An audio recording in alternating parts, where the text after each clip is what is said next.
Alors, nous devions passer un lieu loin au-dessus de votre maison. C'est ceci. Vous avez peine à croire que ce soit possible, étant donné que le grenier est la pièce la plus haute de votre maison, ou du moins l'était. On la place ici.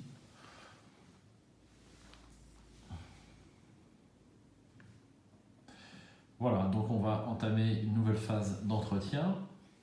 2 jetons. De ressources et une carte. Courage inattendu. 2 icônes joker.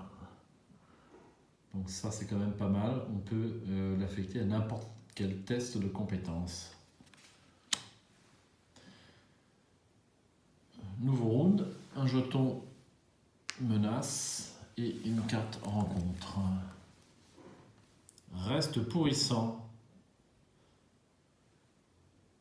Effectivement, je crois qu'il y a un cadavre. Hein. Révélation, effectuez un test de volonté à 3. En cas d'échec, subissez une horreur pour chaque point manquant. Alors j'ai 3 en volonté. Est-ce que je joue une carte avec? J'ai déjà 2 points de dégâts en santé mentale pour Jenny.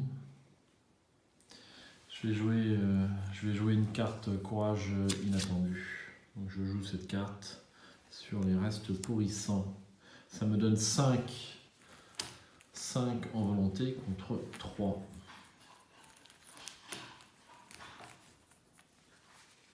-1, c'est réussi. Je défausse courage inattendu et reste pourrissant. Et j'entame mes 4 actions. Alors, est-ce que je vais arriver à avoir ce grenier? Première action. J'équipe la lampe torche pour 2 ressources. Donc je suis obligé de défausser les 45 jumeaux qui ne peuvent pas me servir pour l'instant parce que je ne peux pas remettre de munitions. Et j'ai pas de carte dans mon deck pour remettre des munitions.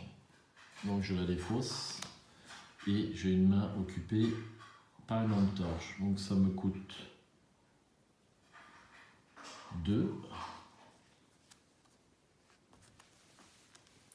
Et je mets 3 provisions dessus. Ça c'était ma première action. Ma deuxième action, je vais équiper la machette. Ça va me coûter 3 ressources. Et je vais gagner +1 en combat. Et +1 en dégâts s'il n'y a qu'un seul ennemi. Coupe aussi bien le lierre et les haies que les tentacules. Joli. Ça me coûte 3. Ça c'était ma deuxième action.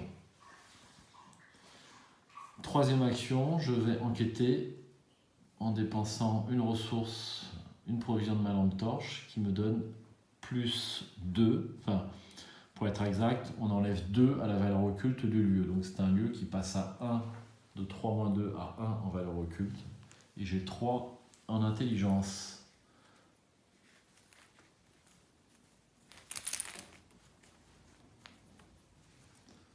-1, c'est réussi. Je prends le jeton. Indice. Il me reste une action. Alors je peux me déplacer au lieu au-dessus de votre maison.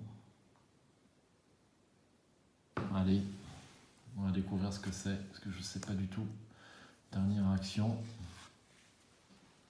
Champ de tombe. Vous grimpez à l'échelle et émergez d'un trou creusé dans le sol au milieu d'un champ de tombe qui s'étend à perte de vue. Chaque stèle porte un nom issu de votre arbre généalogique. Ah oui.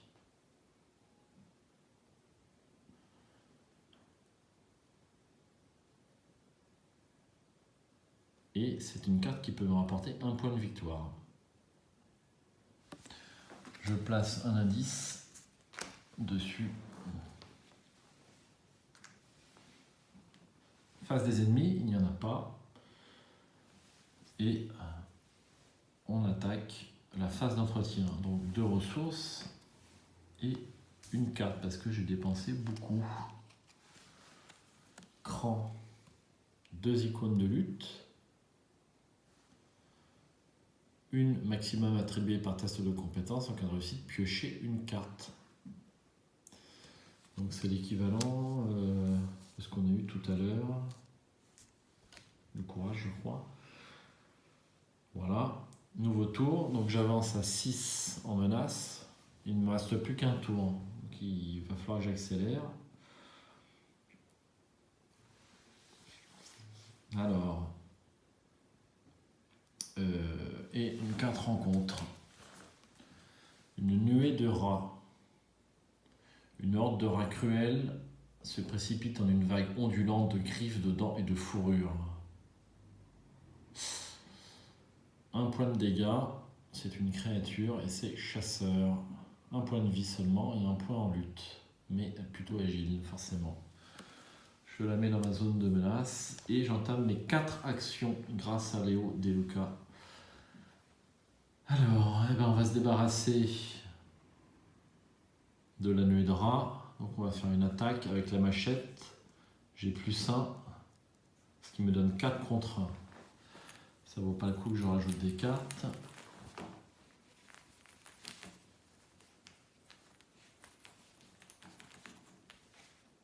Zéro, c'est réussi. Ah, j'avais oublié de remettre un -1 dedans tout à l'heure.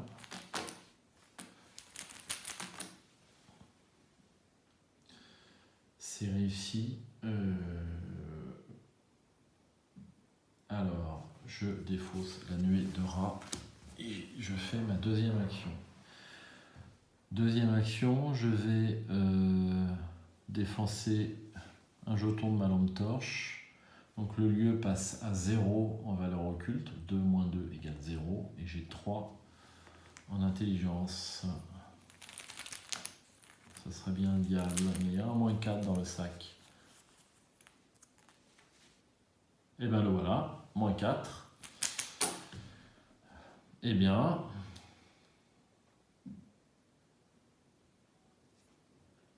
ça, c'est pas de chance. Eh ben, je dépense. Ouais, je vais pas tirer. Je vais garder ma dernière lampe torche.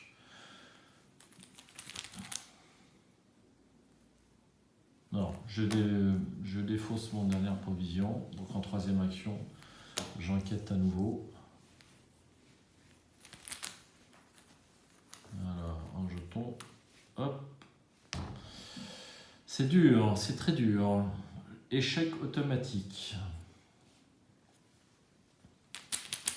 C'était ma dernière action. Ça sent le roussi, hein. J'ai pas eu de très bons jets, je trouve, quand même. Alors, phase d'entretien, 2 ressources et une carte. Perception. Donc ça, c'est pas mal, ça va me permettre d'enquêter.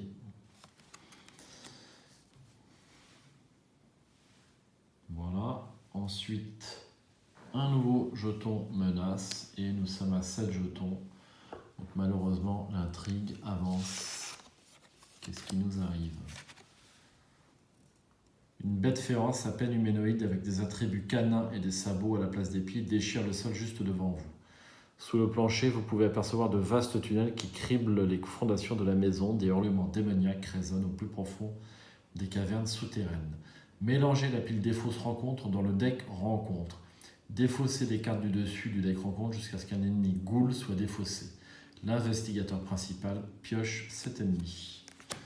Alors, on mélange le deck rencontre avec le deck. Le défausse rencontre avec le deck rencontre. On mélange bien.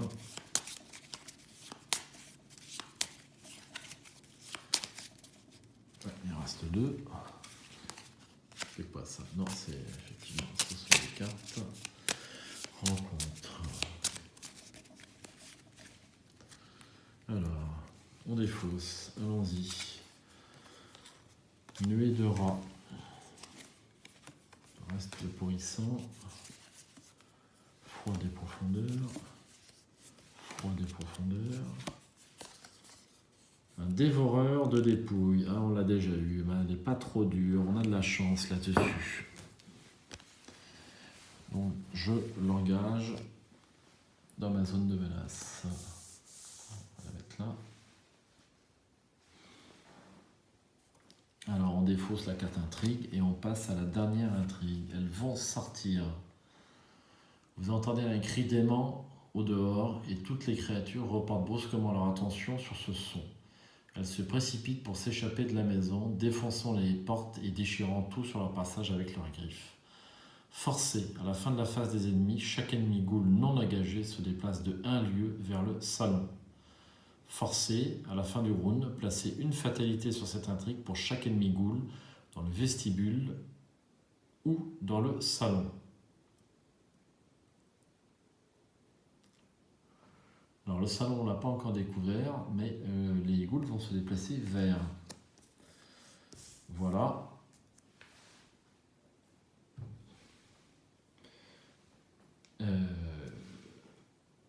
Et on tire une carte rencontre, comme d'habitude. Antique fléau.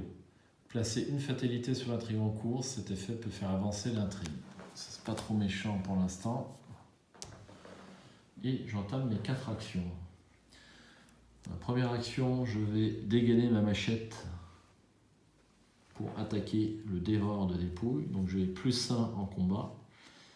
Et je vais, ça me fait 4. Et je vais dépenser une ressource pour utiliser coup dur, qui va me donner encore un point supplémentaire. Ça me fait 5 en combat. 5 contre 2 pour la valeur de lutte du dévoreur de dépouilles. J'en ai eu du dévoreur de dépouilles, hein. Ça, il y en a eu beaucoup. 0. C'est réussi. Je le défausse, c'était ma première action. Ma deuxième action, je vais enquêter sur le champ de tombe pour essayer enfin d'obtenir cet indice. Donc là, je vais m'aider de perception. Une carte maximum attribuée par test de compétence. Et en cas de réussite, on pioche une carte. Enfin, je l'ai trouvé. Donc ça me donne 2 icônes d'intelligence supplémentaire. Donc je passe à 5 en intelligence. Alors, 5 contre 2. Si j'ai encore échec automatique,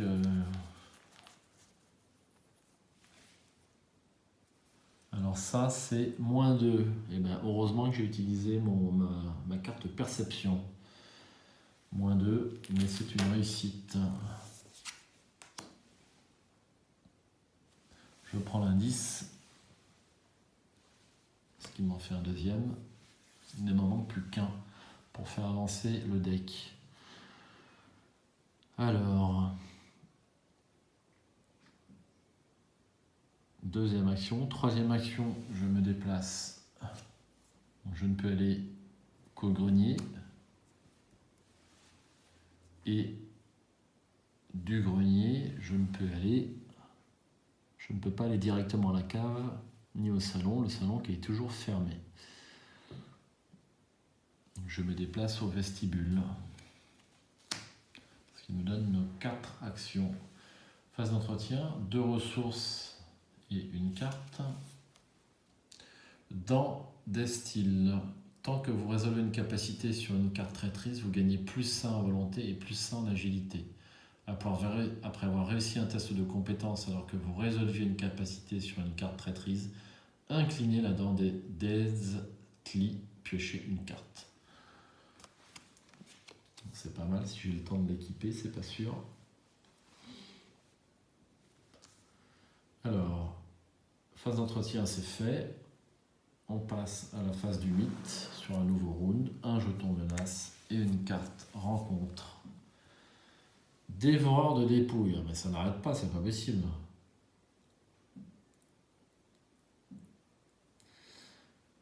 Alors, je me mets dans ma zone de menace et je joue mes 4 actions. Première action, j'utilise ma machette et j'utilise coup dur pour une ressource qui me donne en tout +2 en lutte. 3 + 2, 5. contre 2. Là, j'assure, mais c'est important. Ah, c'est pas possible. C'est pas possible. Moins 4.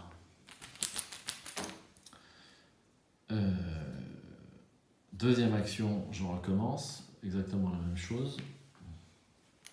J'ai toujours... J'aurais tiré quand même un nom exceptionnel de moins 4. Je crois que c'est mon troisième. Et 3 échecs automatiques. C'est énorme.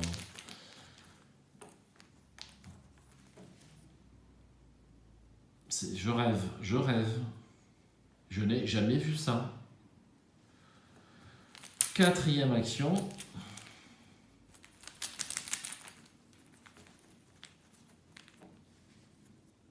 Moi, plus 1. Ah ben, c'est la première fois. C'est réussi. Donc, je fais plus 1 de dégâts grâce à la machette. Et je défausse le dévoreur du dessous. Et bien, j'ai consommé mes 4 actions pour tuer un malheureux dévoreur de dépouilles. Ensuite, phase d'entretien, 2 ressources et une carte. Joël le rat vigile. Joël vigile, dit le rat. Veille sur le numéro 1. Alors le numéro 1, c'est moi. Dépensez une ressource, choisissez un soutien-objet dans votre main et jouez-le. C'est une action rapide, en souhaitant son coup. Murph, tu sais pertinemment que le rat cafeterait n'importe quoi, n'importe quand, n'importe qui, pourvu qu'on y mette le prix. Jason Maker, the investigator of Arkham Horror. Ok. Un jeton menace. Il y a 3. Et une carte rencontre. Brouillard givrant. Attachez cette carte à votre lieu, limite de 1 par lieu. Le lieu attaché gagne plus 2 en valeur occulte. On l'a déjà eu. Mais j'ai plus d'indice ici, donc ça ne me dérange pas beaucoup.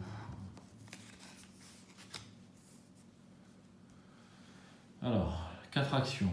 Donc je vais à la cave.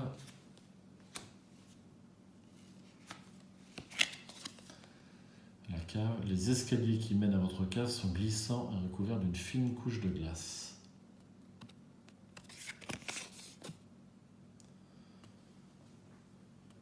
Forcez, après avoir révélé la cave, mettez en jeu loin au-dessus de votre maison. Et il y a un indice dessus.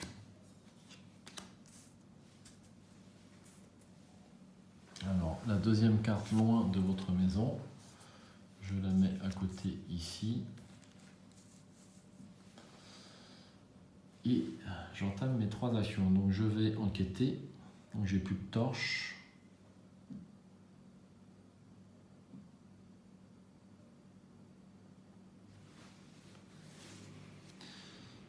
Alors qu'est-ce que je fais?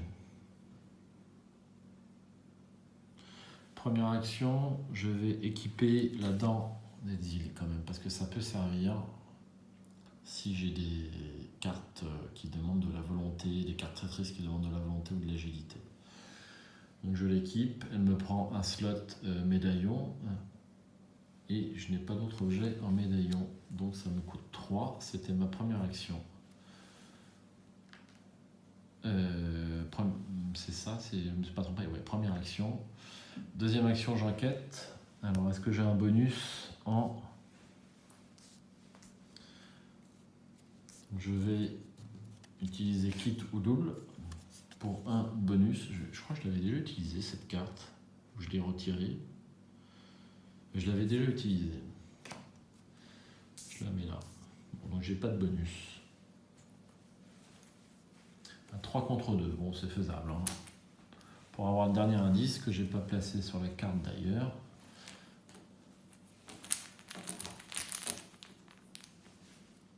Moins 1. C'est réussi. J'ai le dernier indice. Alors pour faire avancer le deck, il faut que je sois dans le vestibule. Je n'y suis pas.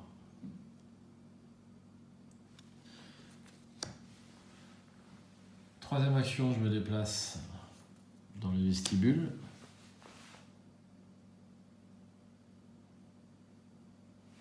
Quatrième action, c'est pas une action d'ailleurs, je dépense les 3 indices pour faire avancer le deck. Alors, qu'est-ce qui nous arrive?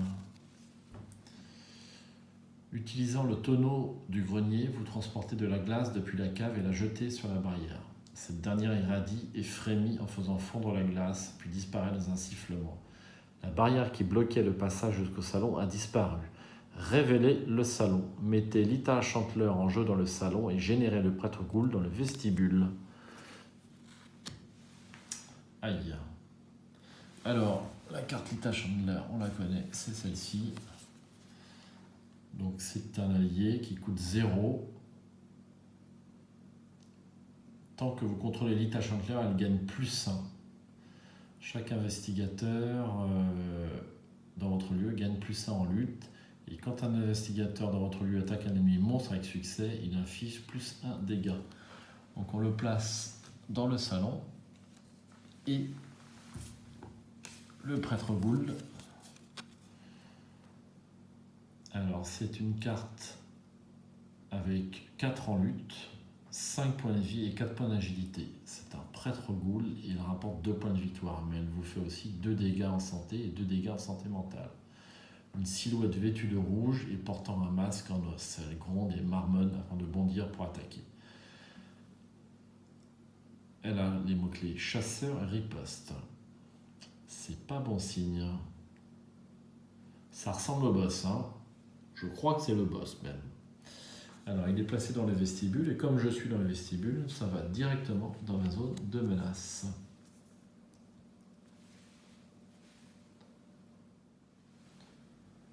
J'ai un choix à faire, il me reste une action. Donc ou bien je cherche à le dégommer, ou bien j'essaye de m'enfuir.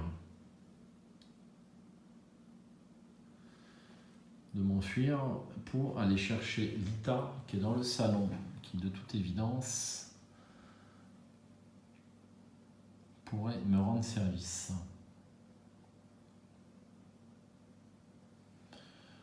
Alors, là, je suis équipé d'une machette. J'ai pas encore trop de dégâts quand même. Je vais tenter d'attaquer le prêtre Gould. Alors j'ai 3 en lutte, j'ai +1 grâce à la machette. Je dépense 1 sur coup dur pour avoir 6.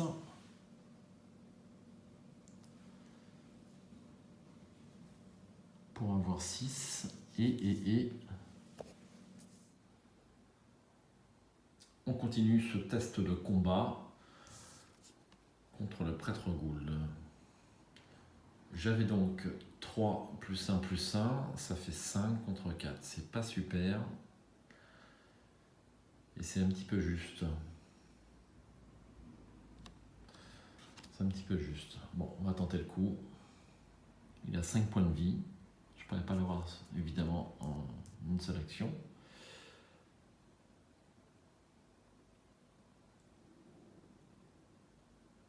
Alors, un test.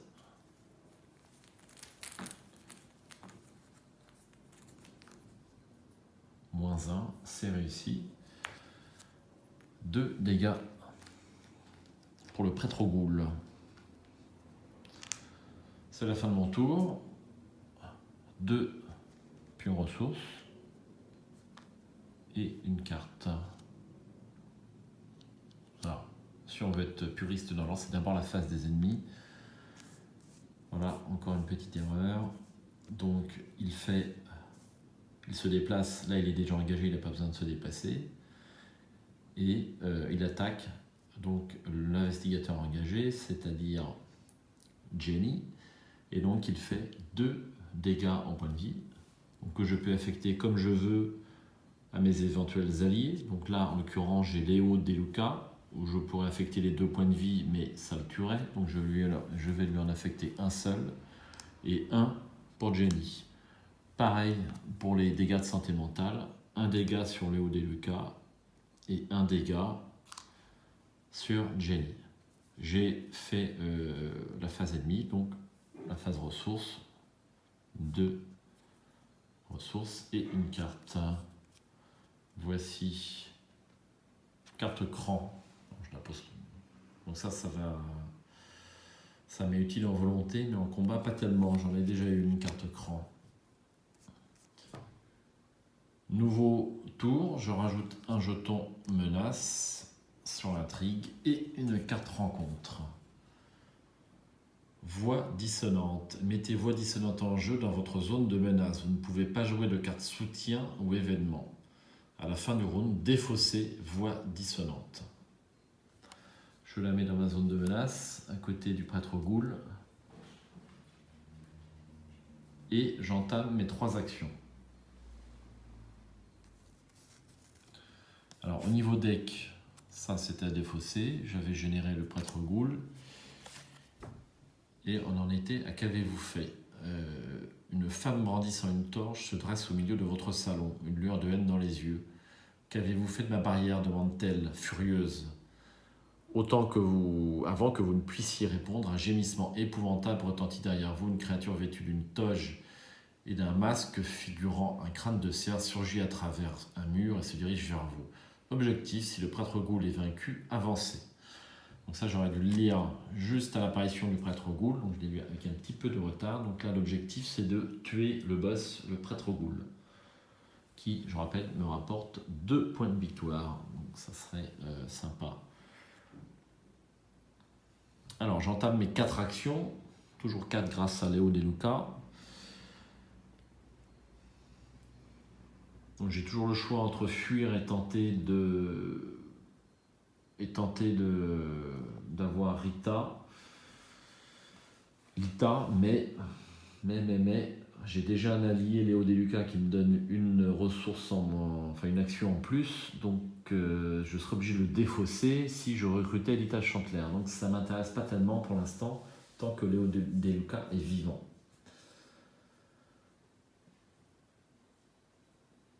On va attaquer à nouveau. Je peux encore me permettre de prendre une attaque puisque j'ai 2 dégâts en point de vie et 3 dégâts en point de santé mentale, sans parler de l'allié. Alors, en attaque, plus 1 pour la machette et je défausse une ressource pour bénéficier de coups durs, ce qui me fait 5 contre 4. J'ai bien envie de rajouter une carte.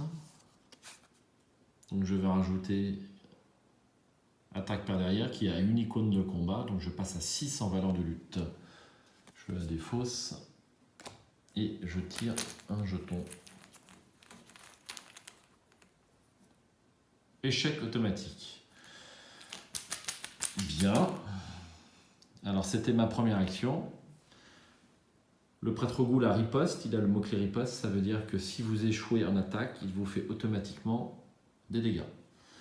Donc là, je prends 2 dégâts en point de santé mentale et 2 dégâts en point de vie. Bien, ça devient dangereux. Ça devient dangereux. Alors, est-ce que je tente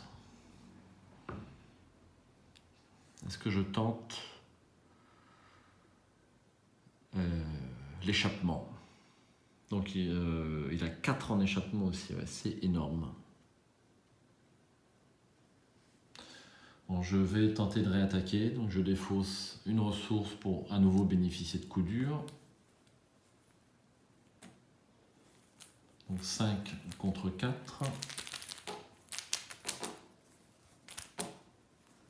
5 contre 4 et plus 1. C'est tout bon. Donc 2 dégâts supplémentaires. Donc ça c'était ma deuxième action.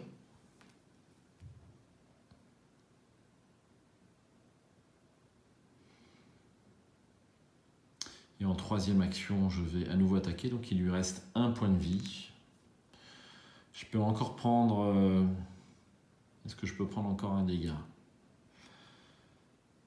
Alors en point de vie ça va, je peux monter à 6 sans problème, mais en point de santé mentale, si je prends 2 points de santé mentale, Donc j'en mettrai un sur Jenny et un sur Léo De Luca. Léo De Luca serait mort, j'aurais donc plus ma 4e action. Si j'échoue, je suis mort. C'est très simple. Parce que j'ai plus ma 4e action.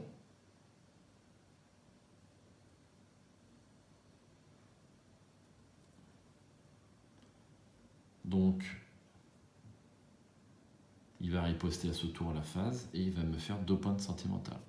Et je ne peux pas soigner les points de sentimental. Ça, c'est cornélien. Alors, est-ce que je tente l'évitement? L'évitement, le seul bonus que j'ai, c'est de jouer la carte Joel, le rat vigile, qui me donne 1 point supplémentaire en agilité, ce qui me permettrait de monter à 5 seulement. Ce serait pareil. Bon, et bien écoutez, ça va se jouer sur un seul jet. Ça va se jouer sur un seul jet. Je vois rien d'autre. Donc, 3e action, je défausse une ressource pour bénéficier du +1 de coup dur. Et j'ai donc à nouveau 5 contre 4. 5 contre 4. Et j'attrape un jeton. -1. 2 dégâts sur le prêtre ghoul. Et il est tué, et je le mets donc, comme il a 2 points de victoire, je le mets donc dans la pile de points de victoire. On peut la mettre là-bas dans le coin, auquel s'ajoutent les éventuels lieux. Les lieux restent sur le plateau de jeu, donc je crois qu'on en avait un. On en avait un avec 1 point de victoire, oui, c'était le champ de tombe. Donc ça me ferait 3 points de victoire. Alors le prêtre ghoul a été tué, donc ça fait avancer le deck acte. Au moment où la créature masquée s'effondre, la nuée démoniaque retourne se terrer sous le sol et le chaos qui envahissait la maison s'estompe enfin. Mais l'étrangère de votre salon n'a pas l'air rassurée pour autant. Vous avez brisé mon sceau qui était conçu pour bloquer ces ghouls à l'intérieur. Elle lève sa torche. Maintenant, nous allons devoir prendre des mesures plus directes et brûler ce gouffre infernal jusqu'aux fondations. L'investigateur principal doit décider. Soit, conclusion 1, ce n'est qu'une maison, après tout, brûlez-la.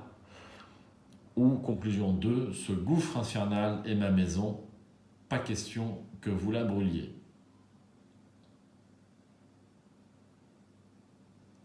Alors à chaque fois que j'ai joué ce scénario, parce que je l'ai déjà joué, je l'avoue, j'ai tendance à suivre l'avis de la patronne, Lita Chantler, la zélatrice, parce que c'est elle qui s'y connaît en ghoul. Donc je vais brûler ma maison. Donc je vais lire la conclusion numéro 1.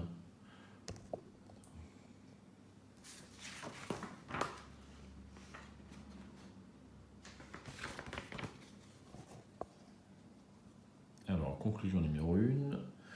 Vous acquiesquez et autorisez la femme aux cheveux roux à embraser les murs et le sol de votre maison. Le feu se répand rapidement et vous fuyez par la porte d'entrée pour éviter d'être prise au piège dans cet enfer. Depuis le trottoir, vous regardez toutes vos possessions être consumées par les flammes. Venez avec moi, dit la femme. Vous devez être instruit de la menace tapie dans les profondeurs. Seuls, nous sommes sans doute condamnés, mais ensemble, nous pouvons l'arrêter. Dans votre carnet de campagne, indiquez que votre maison a entièrement brûlé. L'investigateur principal reçoit la carte Lita Chantler et a le droit de l'inclure dans son deck. Cette carte ne compte pas dans la limite de taille du deck de cet investigateur. L'investigateur principal subit un traumatisme mental pour avoir regardé sa maison devenir une ruine fumante. Alors ici, il y a un problème de mise au point. Chaque investigateur reçoit un total de points d'expérience égal à la somme des valeurs de victoire X des cartes qui se trouvent dans la pile de victoire. N'oubliez pas d'ajouter les cartes lieux éligibles à la pile de victoire en cours de partie. Chaque investigateur reçoit également 2 points d'expérience bonus car il a eu un bref aperçu du monde caché du mythe. Donc pour Jenny, qui s'en tire d'un cheveu quand même, parce que tout s'est joué sur un seul test, on a les 2 points du prêtre ghoul, on a les 1 point du cimetière et les 2 points bonus, qui nous donnent un total de 5 points. Donc on a raté la goule des profondeurs, qui également pouvait rapporter des points, 1 point de victoire. Donc c'est un score relativement modeste. C'est pas facile tout seul. C'est pas facile en solo. Il faut faire attention. Tous les déplacements sont très importants. J'aurais quand même bien aimé faire mieux, donc, mais on ne choisit pas. J'ai quand même eu beaucoup de malchance au niveau du tirage quand même. Je crois que j'ai eu au moins 2 échecs automatiques et 3 moins 4, donc ce qui est beaucoup quand même pour un seul scénario. Et bon, hein, on ne va pas se plaindre, on n'est pas mort. Donc si vous jouez de façon réaliste, hein, quand vous échouez un scénario, vous devez recommencer toute la campagne. Les sauvegardes sont interdites à Horreur à Arkham, enfin sont interdites. Donc si vous êtes puriste, vous ne devez pas les jouer. Alors après, si vous manquez un petit peu de temps, on peut comprendre que vous fassiez des sauvegardes, mais moi je préfère jouer en réaliste. Si vraiment vous mourrez, ben vous êtes mort. Vous ne pouvez pas recommencer au début du scénario, vous devez recommencer toute la campagne. Voilà pour ce premier scénario. Vidéo à suivre pour le prochain scénario qui s'appelle Les Masques de Minuit. Là encore, avec la nuit de la Zénatrice renouveau. Donc avec des surprises pour ceux qui avaient déjà joué la campagne de base. Moi j'ai trouvé ce renouveau beaucoup plus intéressant que le scénario de base. Il y a quand même beaucoup plus de lieux. L'aile des invités, la salle de bain, la chambre à coucher, les lieux qui sont loin au-dessus de la maison, tout ça rend beaucoup plus intéressant ce premier scénario qui était vraiment quand même assez simple à la base. Donc moi j'ai beaucoup apprécié, c'est un vrai scénario, c'est pas un scénario simpliste comme pouvait l'être quand même un petit peu le scénario de base. Voilà, c'est tout pour cette vidéo, j'espère que ça vous aidera pour vos parties. Pour investiguer et pour détruire les profondeurs, les créatures des profondeurs issues du mythe de Lovecraft, de l'appel de Cthulhu. Un univers vraiment très sympa à mon avis. Voilà, à bientôt.